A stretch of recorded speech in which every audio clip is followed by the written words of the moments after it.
ijoollee maal taatanii gaaffii maa guutamtanii danda'uu naan deebisaa meetiin kooshii naaf ibsaa ijoollee maal taatanii gaaffii maa guutamtanii danda'uu naan deebisaa meetiin kooshii naaf ibsaa kan humna kootii olii Gooftaan ol dabarsaa maaloo naatti maddaa anoo sinan caqasaa kan humna kootii olii Gooftaan ol dabarsaa maaloo naatti maddaa anoo sinan caqasaa.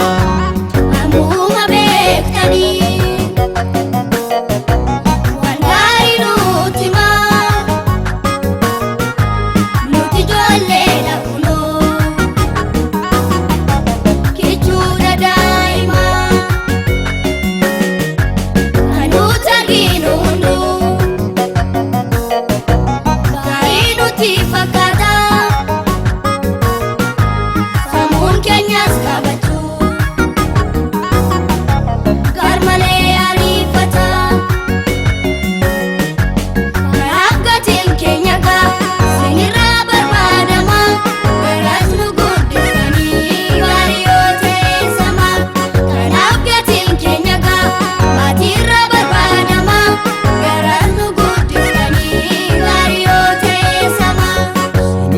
Barbaadanii gara gaariitti guddachuu kottaa sinittan himaa kan sin baasuu si'achuu sinuu erga barbaadanii gara gaariitti guddachuu kottaa sinittan himaa kan sin baasuu si'achuu.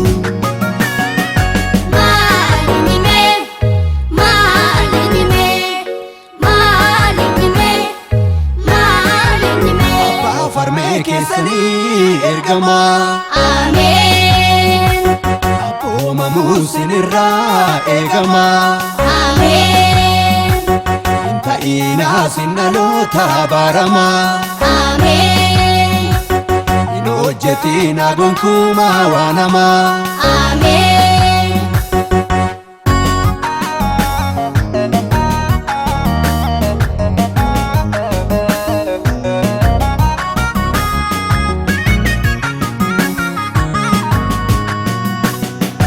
erga barbaadanii gara gaariitti guddachuu kottaa sinittan himaa kan sin baasuu si'achuu sinuu erga barbaadanii gara gaariitti guddachuu kottaa sinittan himaa kan sin baasuu si'achuu.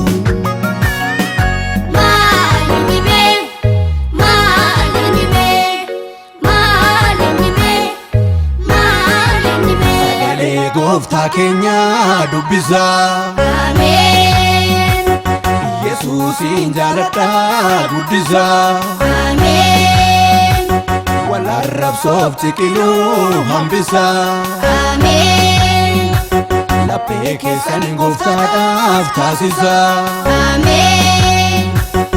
dhaloota nanaa ani ammanan jedhe isinoo ergaa dabalataa qabdu.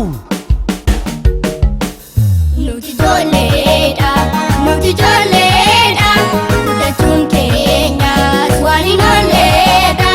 Nuti ijoolleedha